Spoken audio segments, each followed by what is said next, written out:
నీకు అలవాటే లేదు. రాజకీయంగా ఒకరితో పొత్తులో ఉండి మరొకరితో రహస్యంగా సంసారం చేయడం నీకు రాజకీయంగా కాకపోయినా నీకు నిత్య జీవితంలో నీకు అలవాటే.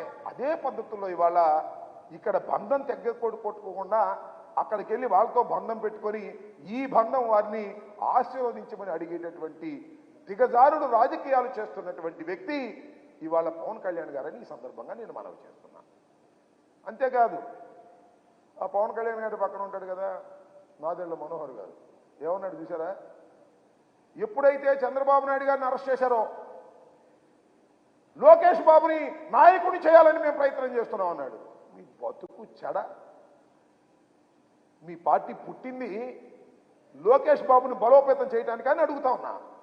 మీరు బలోపేతం కావడానికా, లేక తెలుగుదేశం పార్టీని బలోపేతం చేయడానికా, లేక లోకేష్ని బలోపేతం చేయడానికా నేను అడుగుతా ఉన్నా. ఏమిటి మాటలు నాకు అర్థం కాలేదు. మీది ఒక రాజకీయ పార్టీ.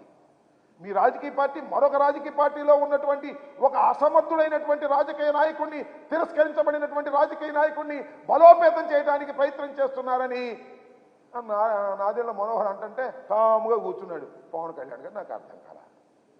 ముందు రాకూడదు అనుకున్నా అంట. ఎందుకంటే నేను వస్తే ఆయన బలపడ్డు కాబట్టి ఆయన్నే బలం చేకూర్చే విధంగా మేము రాకూడదు అనుకున్నాం.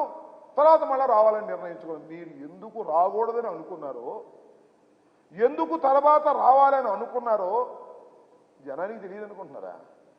మీ ప్యాకేజీ డ్రామాలు ఎవరికి తెలియదు అనుకుంటున్నారా? చంద్రబాబు వెళ్ళి ఇంటికి వెళ్ళి బతిమలాడి ప్యాకేజీలు మాట్లాడుకున్న తర్వాత కదా లోకేష్ గారికి యువగడ ముగింపు సభకి పవన్ కళ్యాణ్ గారు బయలుదేరి వెళ్ళింది. ఇలా